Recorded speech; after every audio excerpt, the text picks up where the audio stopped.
UK government present ఉన్న labour party అయితే మన ఇమిగ్రెంట్స్ మీద చాలా చేంజెస్ అయితే తీసుకురావాలనుకుంటుంది. దాంట్లో కొన్ని పాయింట్స్ అయితే మనకు చాలా ఎఫెక్ట్ ఇస్తాయి.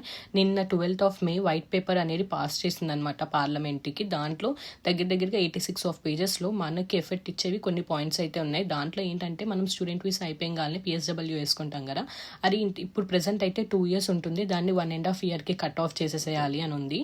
ఇంకొకటి ఏంటంటే Tier 2 వీసా మనం 5 years అయితే ILR రూట్కి అయితే వస్తాము. ఆ 5 years కాకుండా దాన్ని 10 years చేయాలి ILR రూట్కి రావాలి అంటే అని పాయింట్ అయితే మెన్షన్ చేసింది. ఇంకొకటి ఏంటంటే care worker visa out of యూకేలో మనం ఇంతకుముందు సోషల్ కేర్ వర్కర్ వీసా వేసుకొని కొంతమంది వస్తుండే.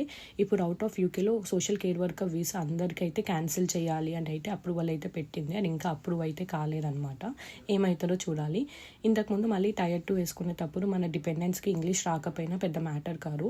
ఇప్పుడైతే Tier 2 వేసుకున్న వాళ్ళందరికీ, డిపెండెంట్స్ ఎవరైతే ఉంటున్నారో వాళ్ళందరికీ ఇంగ్లీష్ మ్యాండేటరీ.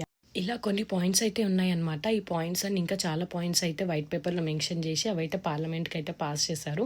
పార్లమెంట్లో మనకి ఎన్ని డేస్కి అప్రూవల్ వస్తుందో తెలియదు, చూడాలి. అప్రూవల్ ఏమవుతుందో అప్డేట్ కోసం వెయిట్ చేసి చూద్దాం మనం. www.gov.uk వెబ్సైట్లోకి వెళ్ళి చూస్తే అన్ని పాయింట్స్ క్లియర్గా కనిపిస్తాయి.